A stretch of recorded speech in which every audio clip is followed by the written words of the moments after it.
The cabin stood at the edge of the lake, its weathered logs and slanted roof bathed in the golden hues of late autumn. Mist clung to the water's surface like a veil, shrouding the surrounding forest in an air of mystery. The cabin appeared ordinary enough, a cozy rental tucked away in the quiet seclusion of the woods. But to those who knew its history, it was anything but ordinary. For as long as anyone could remember, the cabin had been a source of whispered stories. Every 50 years, on the same moonlit night, it disappeared. The people inside, whether families on vacation or hunters seeking shelter, were never seen again. This year marked the 50th anniversary. "It looks fine to me," Lisa said, adjusting her camera strap as she surveyed the cabin. The soft-spoken photographer of the group, Lisa always had a knack for finding beauty in the eerie. Her dark hair was tied back in a messy bun, her hazel eyes gleaming with curiosity. "It doesn't look haunted," Ben chimed in, hefting a duffel bag over his shoulder. The cabin's porch creaked under his boots as he walked up the steps. Ben was the group skeptic, the one who thought ghost stories were nothing more than overactive imaginations paired with bad lighting. "Haunted? It's cursed," Sarah corrected, her voice sharp. She stood with her arms crossed, her auburn hair falling loosely over her shoulders. Sarah, the history buff, had spent weeks researching the cabin's infamous past. Her backpack bulged with notebooks and printed articles. "Let's just get inside before the sun sets," Matt interrupted, the de facto leader of the group. His tone was calm but firm, a trait honed from years of managing the chaos that often came with their adventures. The four of them had driven hours to get here, spurred on by a shared obsession with the unexplained. Their goal was simple: to uncover the truth behind the vanishing cabin. The inside of the cabin was surprisingly well kept. A stone fireplace dominated the main room, with a plush, faded rug spread across the wooden floor. A pair of sofas flanked a rustic coffee table, and an old grandfather clock ticked softly in the corner. Lisa set her camera down, the software of its lens adjusting as she captured the room. "This place is cozy. Not what I expected for a cursed cabin." "That's what makes it creepy," Sarah said, running a hand over the fireplace mantel. "It's too perfect. Like it's waiting for us." Ben rolled his eyes. "Right? Because furniture is so sinister." "Enough, you two," Matt said, dropping his backpack near the fireplace. "Let's set up our equipment before it gets dark." Their plan was straightforward: spend 3 nights in the cabin, documenting everything with cameras, audio recorders, and notebooks. If the cabin truly vanished, they intended to capture the phenomenon, whatever it was. As the evening wore on, the group settled into their roles. Lisa roamed the property, snapping photos of the lake and the surrounding woods. Ben tinkered with the motion sensors they'd brought, placing them at strategic points inside and outside the cabin. Sarah pored over her research, muttering to herself as she cross-referenced articles and timelines. Matt, ever the organizer, made a checklist by the fire. The first sign of trouble came just after sunset. Lisa was reviewing her photos when she froze, her brow furrowing. "Hey, Matt, can you come look at this?" He walked over, leaning down to see her camera screen. The photo showed the cabin as it had appeared earlier, but something was wrong. In the reflection of one of the windows, there was a faint outline of a figure, too tall and thin to be any of them. "It's probably just a trick of the light," Matt said, though his voice lacked conviction. Lisa frowned. "I didn't see anyone outside when I took this, and it wasn't there when I checked earlier."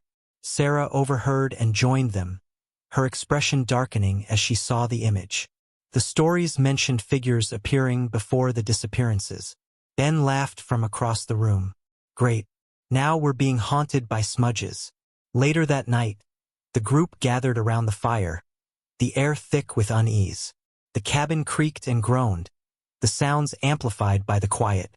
"Let's go over what we know," Sarah said, her tone brisk. She opened her notebook, flipping to a heavily annotated page. The last disappearance was in 1973. Before that, 1923. And before that, 1873. Always 50 years apart. "What about the people who vanished?" Lisa asked. "There's barely any information," Sarah admitted. Just vague accounts of families or groups who stayed here and were never seen again. It's like the cabin erases them. Matt frowned. No letters? Diaries? Anything left behind? Sarah hesitated. One thing. In 1873, a local hunter found a journal near the lake. The last entry was unsettling. What did it say? Ben asked, leaning forward despite himself. Sarah glanced around the room, her voice lowering. It said, "They are watching from the shadows. They are waiting." The room fell silent, the crackling fire the only sound. As the night wore on, exhaustion began to set in. Lisa was the first to head to bed, her camera tucked safely beside her. Ben followed soon after, muttering something about ghost stories ruining his sleep. Matt and Sarah stayed up, their conversation quiet. "Do you think we'll find anything?" Sarah asked, her gaze fixed on the fire. Matt shrugged. "I don't know. But if we don't, at least we'll have tried." She nodded, though her expression remained troubled. The first scream came at 3 a.m. Matt shot up from the couch, his heart pounding. Sarah was already on her feet, her face pale. "Lisa!" They raced to her room, throwing the door open. The bed was empty, the window wide open. "Lisa!" Matt called, his voice breaking. A faint sound came from outside. A whisper, low and chilling. Sarah grabbed a flashlight, her hands trembling. Together, they stepped onto the porch, the cold night air biting at their skin. The woods were silent, the mist thicker than before. "Do you see anything?" Sarah whispered. Matt shook his head. "Lisa?" The whisper came again, this time from the direction of the lake. They moved cautiously, the beam of the flashlight cutting through the fog. The lake's surface was eerily still, reflecting the moonlight like a mirror. And then they saw it. On the edge of the water, Lisa's camera sat propped on a rock, its lens pointed toward the cabin. Matt picked it up, his hands shaking as he turned it on. The last photo sent a chill down his spine. It showed the cabin, framed perfectly. But in the window, a figure stood, tall, thin, and impossibly distorted. Behind them, the whispering grew louder. The lake glimmered under the moonlight, eerily calm despite the fear gripping Matt and Sarah. The whispering grew louder, an unintelligible symphony of hushed voices swirling through the mist. They stood frozen, staring at Lisa's camera. "What is this?" Sarah whispered, clutching Matt's arm. Her flashlight trembled, the beam cutting jaggedly through the fog. Matt's knuckles turned white as he gripped the camera. "We need to go back inside." The whispering stopped abruptly, leaving a deafening silence in its wake. Back in the cabin, they bolted the doors and drew the curtains. Ben stood in the living room, his expression a mix of confusion and irritation. "What's going on? Where's Lisa?" Matt handed Ben the camera, unable to speak. Sarah was the one to answer. "She's gone. We found this by the lake." Ben flipped through the photos, his skepticism melting into disbelief as he stared at the final image. "What the hell is this? Is this a prank? Because if it is, it's not funny." Sarah shook her head, her voice strained. "You saw the picture. Does it look like a joke to you?" The three of them stood in tense silence. The grandfather clock in the corner ticked loudly, each second echoing like a drumbeat. "We need to go back out there," Ben said finally, his voice firm. "If Lisa's out there, we can't just leave her." "Are you crazy?" Sarah snapped. "We barely made it back to the cabin. Whatever's out there isn't real," Ben interrupted. "It's fog and shadows playing tricks on us. Lisa's probably lost and scared, and we're wasting time arguing." Matt hesitated, caught between their opposing views. He looked at Sarah, then Ben before nodding. "We'll go together. But we stick close, and if anything feels off, we come back immediately." The night air was colder than before, biting through their jackets as they stepped onto the porch. The mist was thicker now, curling around their feet like tendrils. Matt led the way, flashlight in one hand and a walking stick in the other. Ben followed, muttering under his breath about people jumping to conclusions. Sarah brought up the rear, clutching Lisa's camera like a talisman. The path to the lake felt longer this time, the forest around them unervingly quiet. No rustling leaves, No chirping crickets. Just the sound of their own footsteps crunching against the damp earth. As they approached the lake, something moved in the fog. A shadow, tall and angular, shifted just beyond the edge of their vision. "Did you see that?" Sarah whispered, her voice barely audible. Ben scoffed.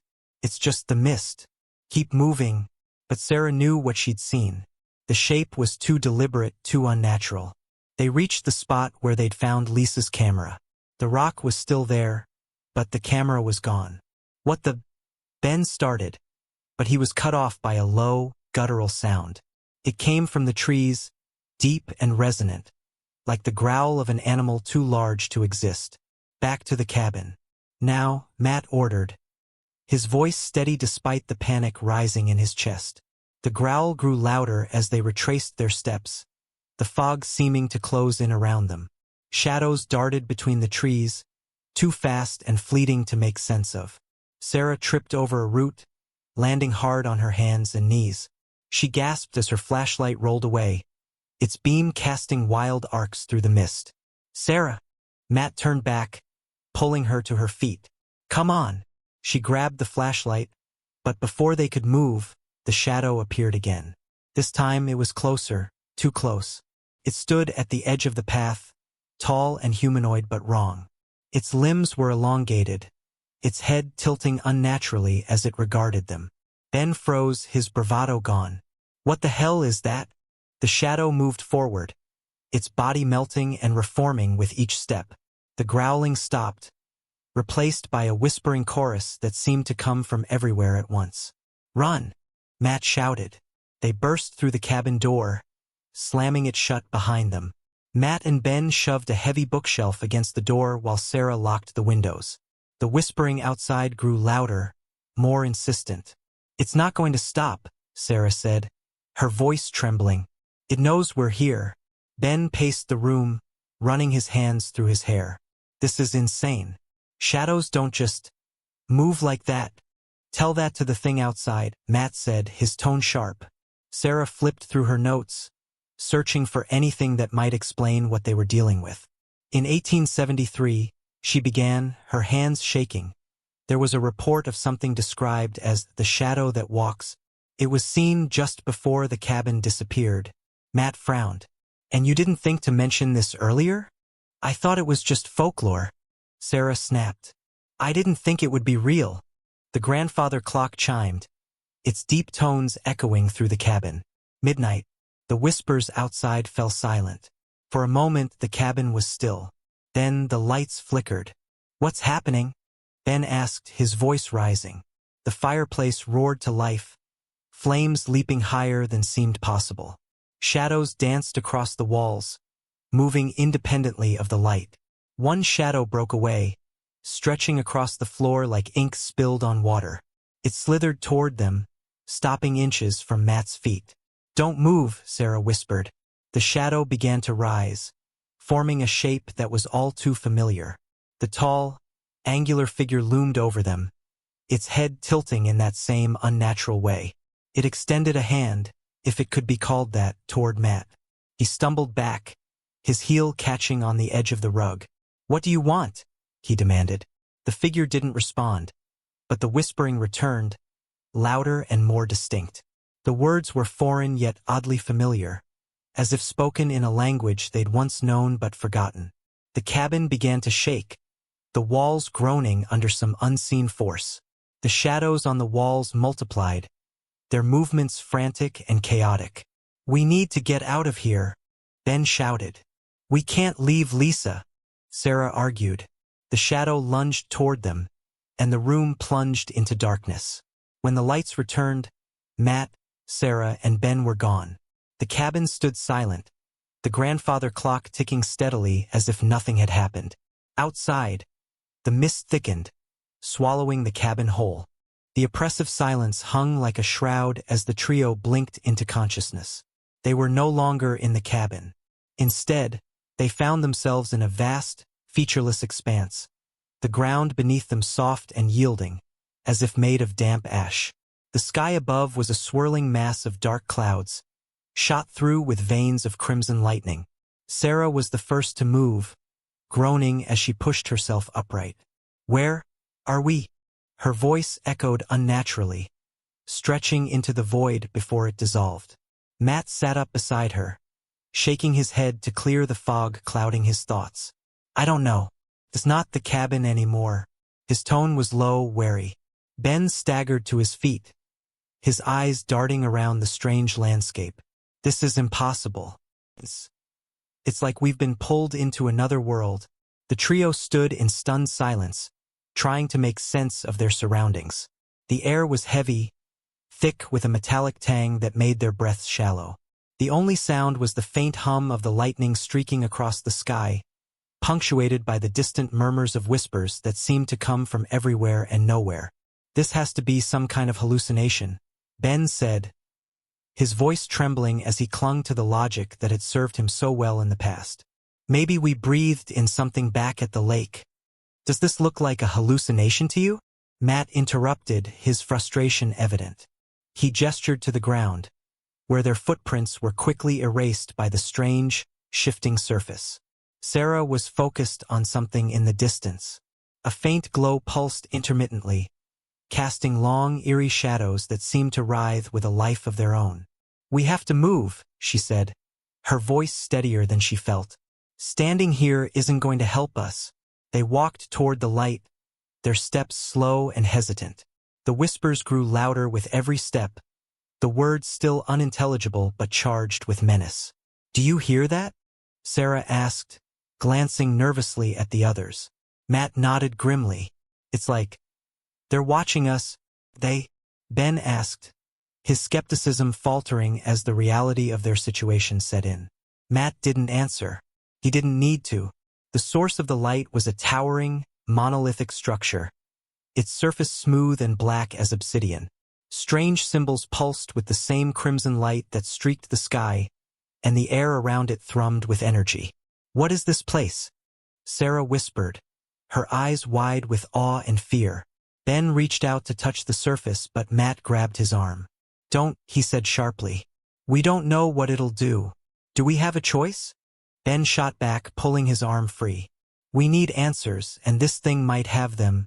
Before Matt could argue, the monolith began to hum, the symbols glowing brighter as if responding to their presence. The ground beneath them trembled, and a deep, resonant voice filled the air. "Intruders!" The word reverberated through their bones, shaking them to their cores. "We didn't mean to intrude," Sarah shouted, her voice shaking. "We just want to go home." The voice ignored her plea. "You walk where you do not belong. The land has claimed you." "Claimed us?" Ben said, his voice rising with panic. "What does that mean?" The monolith pulsed again, and the ground around them began to shift. Shadowy figures emerged, their forms fluid and indistinct but undeniably menacing. "Run!" Matt shouted, grabbing Sarah's hand and pulling her away from the monolith. Ben hesitated, his eyes fixed on the shadows. "We can't keep running. We need to fight." "With what?" Sarah yelled, yanking him forward. "We don't even know what they are." The shadows gave chase, their movements unnaturally smooth and deliberate. The trio sprinted through the featureless expanse, their breaths ragged and hearts pounding. They came to a sudden stop at the edge of a cliff. Below, the void stretched endlessly, swirling with a malevolent energy that seemed to beckon them. "Now what?" Ben asked, his voice tight with fear. Matt looked back at the approaching shadows, their forms growing larger and more defined. "We're out of options." Sarah scanned the cliff's edge, her mind racing. Then she saw it, a narrow path winding down the side of the cliff. It was barely visible, carved into the rock like an afterthought. "There," she pointed, already moving toward it. The path was treacherous, crumbling under their feet with every step. The shadows didn't seem to care, spilling over the edge of the cliff like a living flood. "Keep moving," Matt urged, his voice strained as he helped Sarah navigate a particularly unstable section. Ben was falling behind, his footing unsure. "I can't." The ground beneath him gave way, and he cried out as he fell. "Ben!" Sarah screamed, reaching for him. But his fall was halted abruptly. A shadowy tendril had wrapped around his leg, suspending him in midair. "Help me!" Ben shouted, struggling against the dark appendage. Matt and Sarah tried to pull him free, but the tendril tightened its grip, dragging him closer to the cliff's edge. The shadows surged forward, their whispers rising to a deafening crescendo. The tendril pulled Ben into their midst, and his screams were abruptly silenced. Matt and Sarah could only watch, helpless, as the shadows receded, taking Ben with them. The path ended at a narrow ledge that jutted out into the void. At its center stood a small, ornate box, its surface etched with the same symbols as the monolith. Sarah approached it cautiously, her hands trembling. "This has to mean something," she said, her voice barely audible. Matt frowned, his instincts screaming at him to stay away. "It could be a trap, or it could be our way out," Sarah argued, reaching for the box. As her fingers touched the surface, the box sprang open, and a blinding light enveloped them. When the light faded, they were back in the cabin. But it was different now, darker, colder. The air was thick with the same metallic tang as the otherworldly expanse. The grandfather clock chimed once, its sound hollow and foreboding. A voice echoed through the cabin, low and menacing. "The game has begun." The silence in the cabin was suffocating. The grandfather clock's solitary chime seemed to linger, vibrating through the room and into their bones. Matt and Sarah stood frozen, their eyes darting around the dimly lit space, every shadow a potential threat. "Ben's gone," Sarah whispered, her voice cracking. Her hands trembled as she clenched them into fists. We left him behind." Matt grabbed her shoulders, forcing her to look at him. "We didn't have a choice," he said firmly. "If we had stayed, we'd be gone too." But his words offered no comfort. The guilt in Sarah's eyes was a mirror of his own. The cabin was eerily quiet now, except for the faint creak of the floorboards beneath their feet. The windows, once showing the serene forest outside, were blacked out, as if the world beyond no longer existed. Sarah moved toward one of the windows, pressing her hand against the cold glass. "It's like we're trapped," she murmured. "No shadows, no light, just nothing." Matt joined her, his breath fogging the glass. "We need to figure out what that voice meant. The game has begun." "What kind of game?" As if in answer, the clock chimed again, this time twice. A low rumble echoed through the cabin, and the floor beneath them shuddered. A trapdoor appeared in the middle of the room, the wood splitting and splintering as it was forced open. Beneath it, a dark staircase spiraled downward, its steps illuminated by a sickly green glow. "Nope," Matt said immediately, stepping back. "That's a hard no." Sarah swallowed hard, her gaze fixed on the stairs. "Do we have a choice?" The voice said, "The game has begun." What if this is the first move?" Matt hesitated, the logical part of his brain screaming at him to stay put. But the growing pressure in the room, the sense of being watched, was unbearable. "Fine," he muttered, grabbing one of the lanterns from the wall. "But we stick together. No splitting up." The staircase seemed to go on forever, the green glow intensifying as they descended. The air grew colder, and the walls began to close in, the space becoming more claustrophobic with every step. Finally, they reached the bottom, stepping into a cavernous chamber that seemed impossibly large. The walls were lined with grotesque carvings, faces twisted in pain, hands clawing at invisible barriers. In the center of the room stood a massive stone table, and on it were two objects: a small, sand-filled hourglass and a dagger with a jagged, rusted blade. "What is this?" Sarah whispered, her eyes scanning the carvings. "Looks like a bad dream," Matt muttered, but his attention was fixed on the table. The voice returned, louder now, as if coming from the walls themselves. "The first trial. Choose wisely." The words hung in the air, heavy with menace. "Choose what?" Matt asked, his voice rising. "What are we supposed to do?" The hourglass began to glow, the sand within it shifting as if alive. The dagger, too, seemed to pulse with an unnatural energy. "We're supposed to pick one," Sarah said, her voice barely above a whisper. Matt turned to her, his face pale. "Pick one for what? To stab something?" to flip the hourglass. We don't even know what we're doing.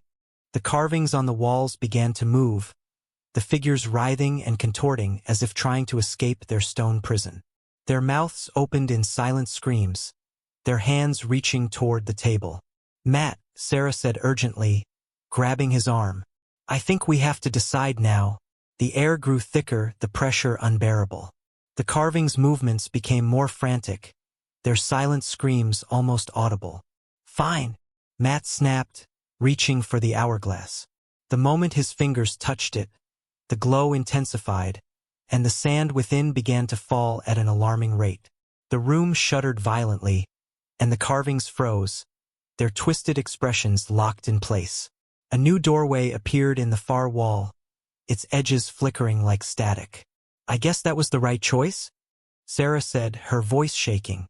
Matt didn't answer. He grabbed her hand and pulled her toward the doorway. The next room was smaller, its walls lined with mirrors. But the reflections weren't their own. Instead, they showed scenes from their past. Moments of anger, regret, and pain. Sarah froze in front of a mirror, her breath hitching. That's my dad." Matt turned to see a younger Sarah in the reflection, shouting at an older man. The argument ended with Sarah storming out, tears streaming down her face. "I never got to say goodbye," she whispered. Matt's own reflection showed a younger version of himself, sitting in a hospital room. His sister lay in the bed, pale and fragile, her breathing shallow. He had walked out of the room that day, unable to face her death. "Why are they showing us this?" he demanded, slamming his fist against the mirror.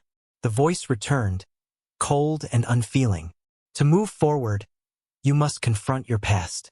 Reveal the truth, or face the consequences." The mirrors began to crack, fractures spreading across their surfaces like veins. "Confront our past?"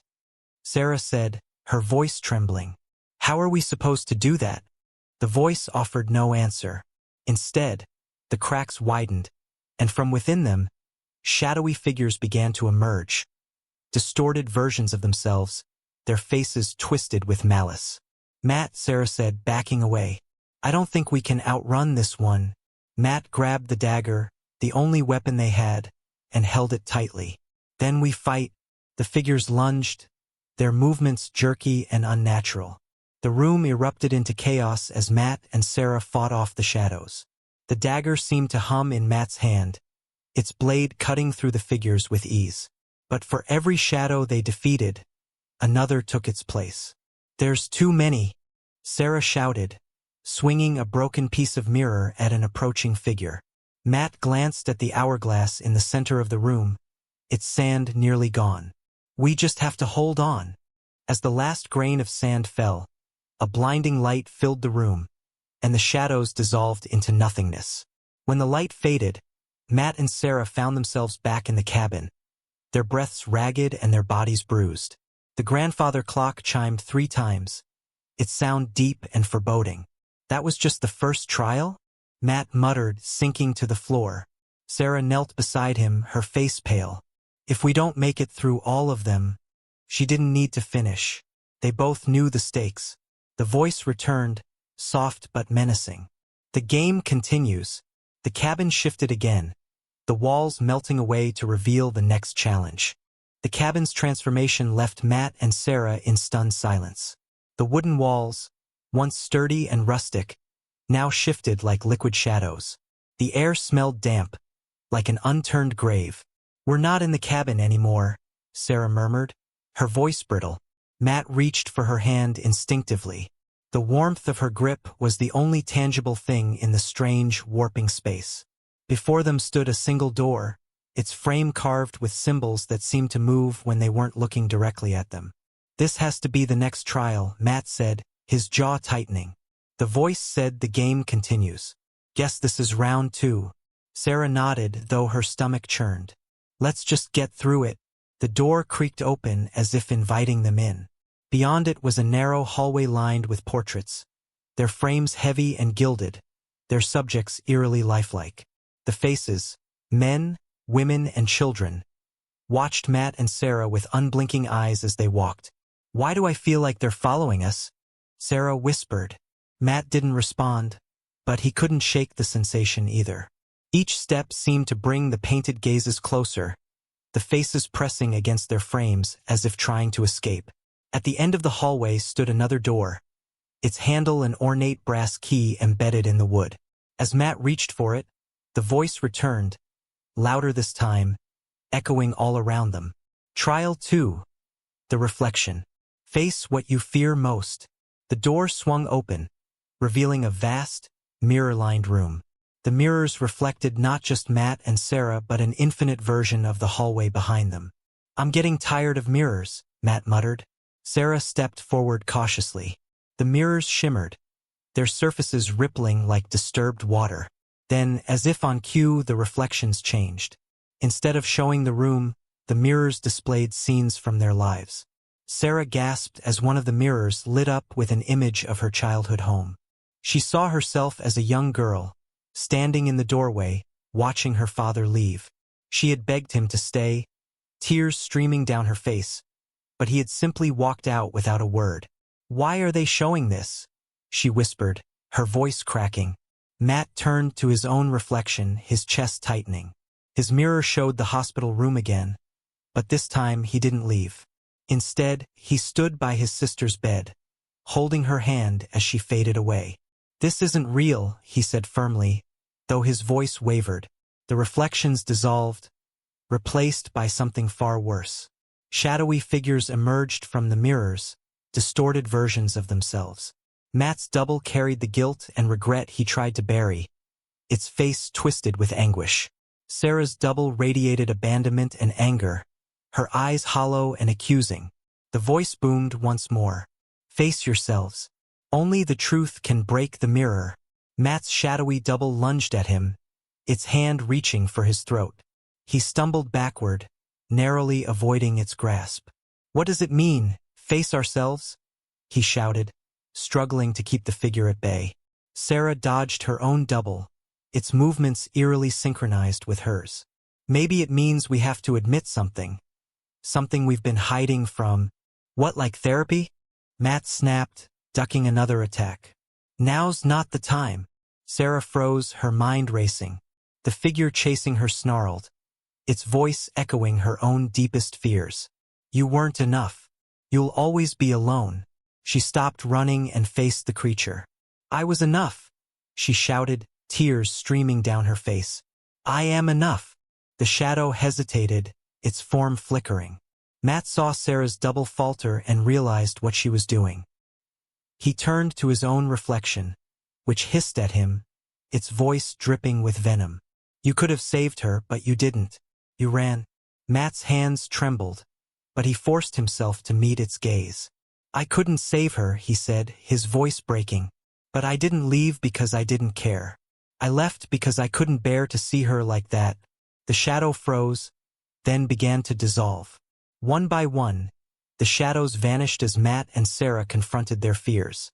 The mirrors shattered, their pieces dissolving into black smoke. The room was silent again, except for the sound of their ragged breathing. "Is it over?" Sarah asked, her voice barely above a whisper. The voice returned, softer this time. "Truth is a weapon. You have passed." The door at the far end of the room creaked open, revealing yet another dark hallway. Matt and Sarah exchanged a weary glance. "How many more trials are there?" Matt muttered, stepping through the doorway. Sarah followed, her heart heavy but determined.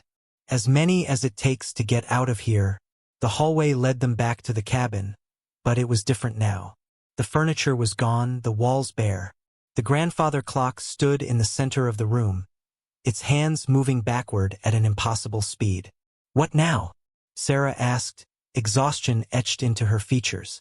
The voice answered, chilling and final. "The next trial awaits."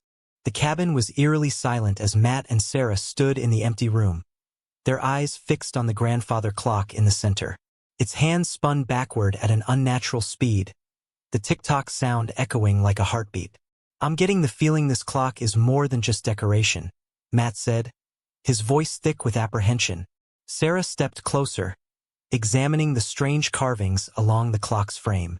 Symbols, similar to those on the door from the trial, twisted and shimmered. "What if this is the key to stopping everything?" she said, reaching out to touch the carvings. As her fingers brushed the surface, the room lurched. The walls seemed to breathe, expanding and contracting as the floor tilted beneath them. Matt grabbed Sarah's arm to steady her as the clock began to chime, each note reverberating deep in their chests. "What's happening?" Matt shouted over the deafening sound. Before Sarah could answer, the floor gave way beneath them, and they plummeted into darkness. They landed hard, the impact knocking the wind out of them. When Matt opened his eyes, he found himself in a forest, but not the familiar one surrounding the cabin. The trees were impossibly tall, their gnarled branches reaching toward a sky that glowed an unnatural shade of green. A dense fog clung to the ground, obscuring their feet. "This isn't real," Sarah whispered, pulling herself to her feet. "It can't be." Matt scanned the area, his instincts screaming that they were being watched. "We need to keep moving. Staying in one place hasn't exactly worked out for us so far." As they walked, the forest seemed to shift around them. Paths appeared and disappeared, leading them in circles. The silence was oppressive, broken only by the crunch of leaves beneath their feet. After what felt like hours, they came across a clearing. In the center stood a figure cloaked in shadows, its face obscured. "Welcome," the figure said, its voice low and guttural. Matt stepped in front of Sarah instinctively. "Who are you? What do you want from us?" The figure tilted its head, as if amused. "You entered the cabin willingly. You accepted the trials. Now you must finish what you started." The figure gestured, and the fog in the clearing thickened, coalescing into shapes. Before their eyes, the mist formed scenes from their pasts. Matt standing in the hospital corridor, Sarah sitting alone in her childhood home. "These again," Matt muttered, his frustration boiling over. The figure's shadowed face turned toward him. "The past is not a memory. It is a prison. To escape, you must understand its chains." The scenes dissolved, replaced by a new vision. This time, it was the cabin itself, whole and warm, with laughter echoing from inside. Sarah's breath hitched. "Is that us?" They watched as the vision of themselves sat around a fire, talking and laughing. The group's easy camaraderie was a painful reminder of how much had changed. Then the scene shifted. The laughter stopped as the cabin began to shake. Their doppelgangers looked around in confusion, their faces twisting in terror as the walls folded inward, swallowing them whole. The vision froze, and the shadowy figure spoke again. "The cabin has always been hungry. Its purpose is not shelter but sacrifice. You are not the first to enter, nor will you be the last." "Sacrifice," Sarah repeated, her voice trembling. "What do you mean? Why us?" The figure stepped closer, its form becoming more defined. It was humanoid, but its features were twisted, almost insect-like. "The cabin does not choose. Takes.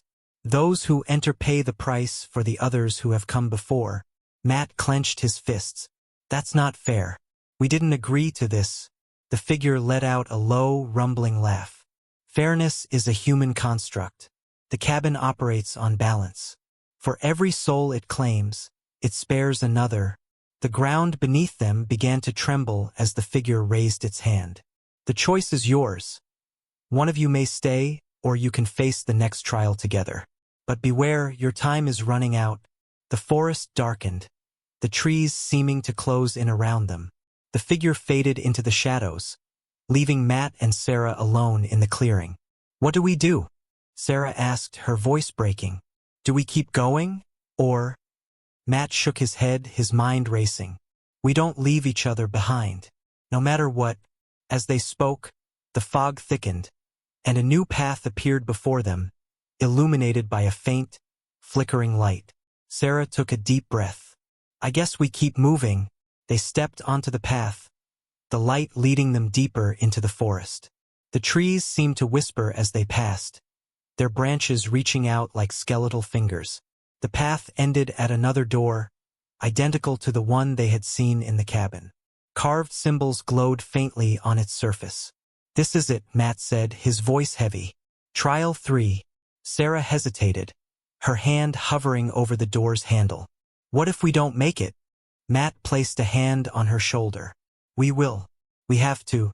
She pushed the door open, and they stepped through into blinding light. When their vision cleared, they found themselves back in the cabin. But this time it was different. The walls were lined with dozens of clocks, all ticking in unison. The voice returned, its tone colder than before. The trials will test your bond. Only together can you survive. But time is slipping away.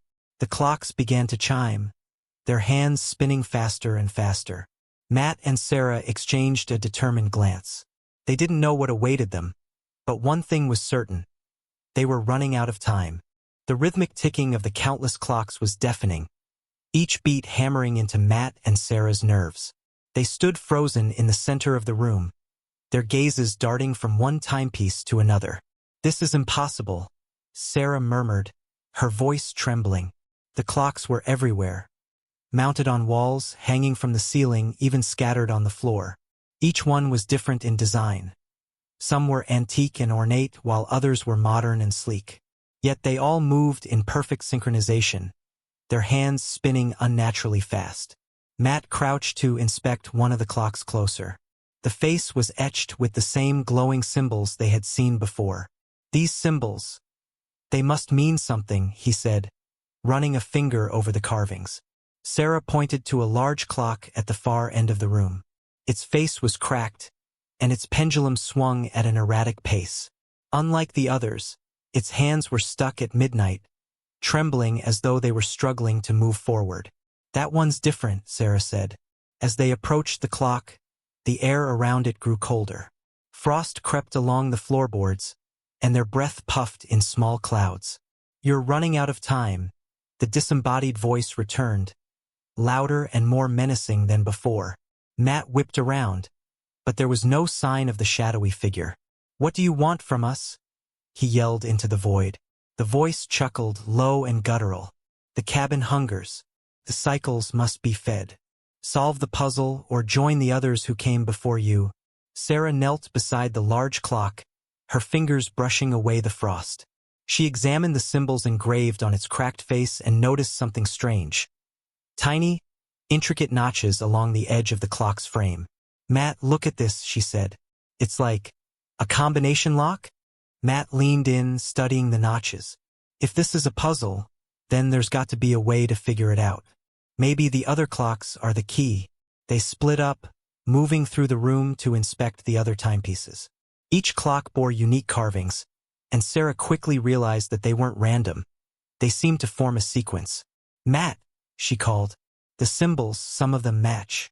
They're repeated on different clocks. Matt hurried to her side, his brow furrowed. Okay, if they're part of a sequence, then maybe we need to match them to the big clock.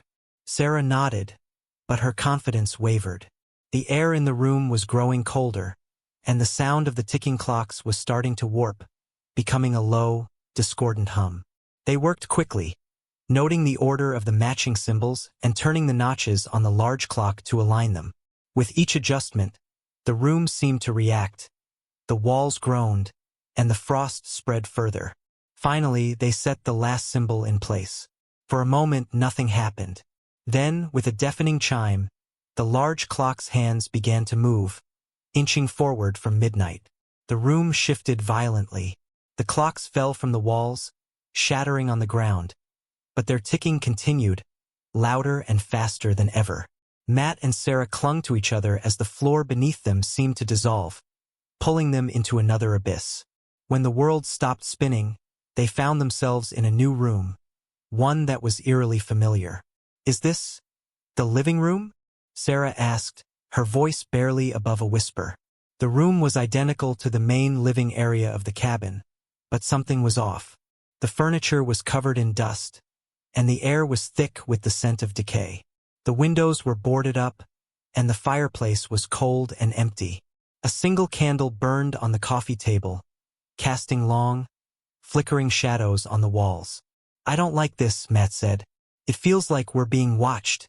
As if in response, the shadows on the walls began to move, stretching and twisting into grotesque shapes. Sarah took a step back, her heart pounding. Matt, we need to get out of here. The shadows coalesced into a single form. A tall, hunched figure with glowing red eyes. You cannot escape, the figure growled. The cabin will not let you leave until the debt is paid. What debt? Matt demanded, stepping in front of Sarah. We didn't agree to any of this. The figure tilted its head, its eyes narrowing. The cabin chooses. You entered willingly, and now you must fulfill your role. The figure raised a bony hand, and the room darkened further. Sarah felt a cold, invisible force pulling her toward the shadow. No! Matt shouted, grabbing her arm and yanking her back. The figure's laughter echoed through the room. You cannot fight it. The cabin's will is absolute. The floor began to crack beneath them, revealing an endless void filled with writhing, shadowy shapes. What do we do? Sarah cried, her voice breaking. Matt's mind raced.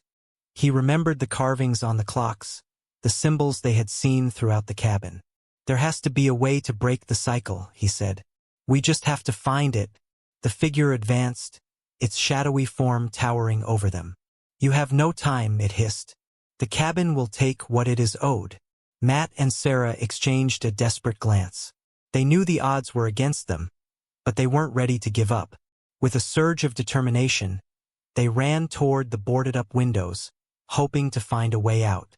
As they reached the first window, the boards began to splinter, and the shadowy figure let out a deafening roar.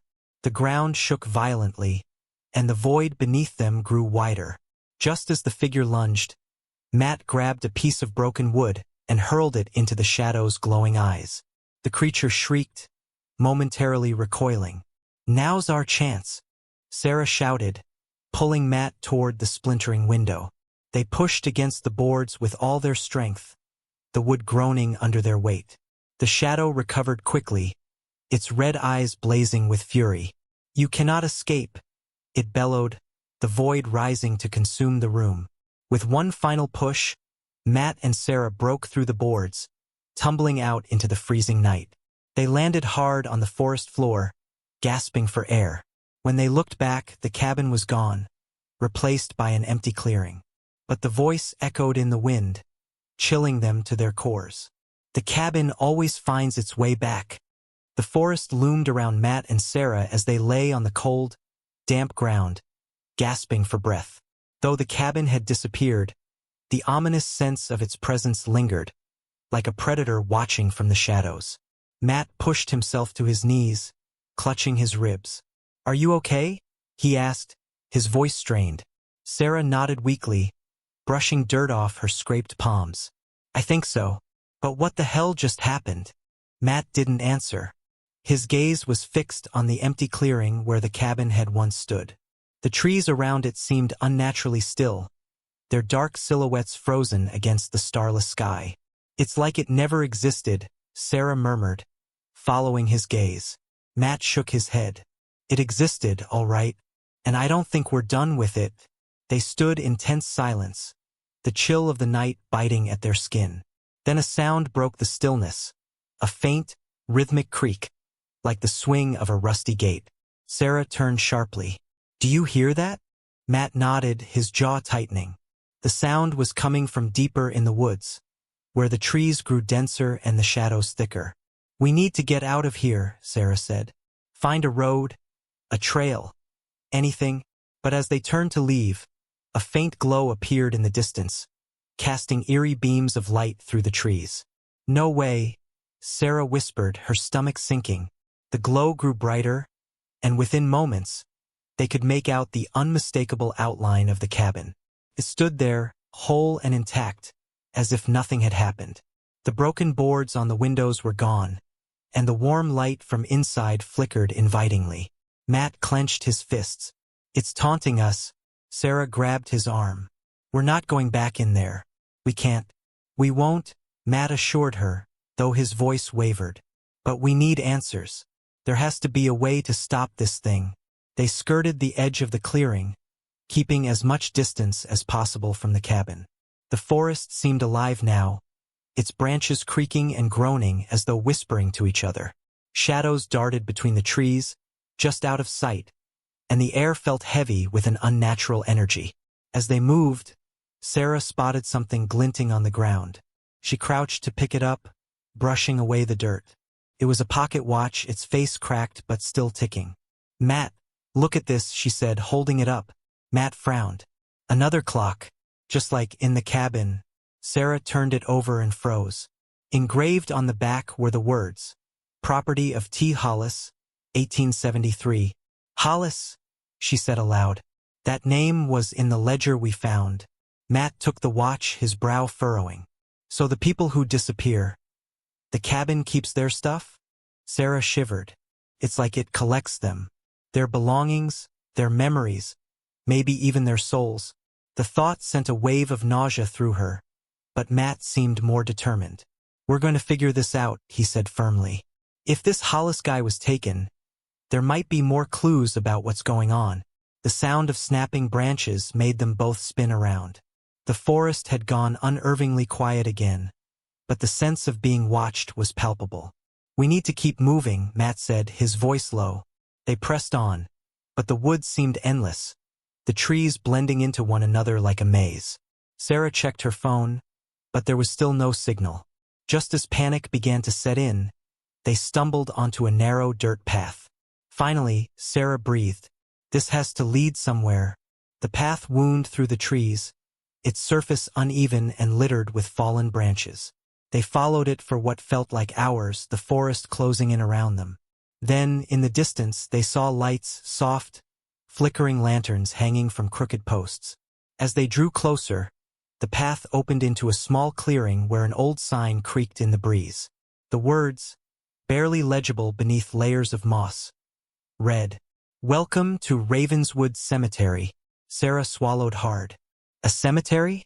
Of course it's a cemetery." Matt tried to mask his unease. "Maybe we'll find something useful here." The cemetery was a haunting sight. The gravestones were weathered and crooked, many of them partially swallowed by the earth. The lanterns cast long, eerie shadows that seemed to stretch and writhe like living things. They wandered between the graves, scanning the names and dates. Many of the headstones were marked with the same glowing symbols they had seen in the cabin. Sarah stopped in front of a particularly large tombstone, its surface etched with intricate carvings. The name at the top read, "Thomas Hollis." "This is him," Sarah said, her voice hushed. Matt knelt beside the grave, brushing away the moss.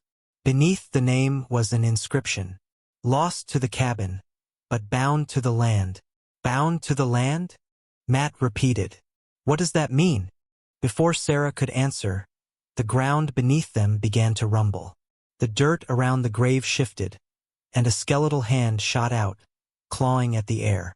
Sarah screamed, stumbling backward as the ground split open. A figure emerged, its decayed form draped in tattered clothes. Its hollow eyes glowed with an unnatural light, and its jaw moved, emitting a low, guttural sound.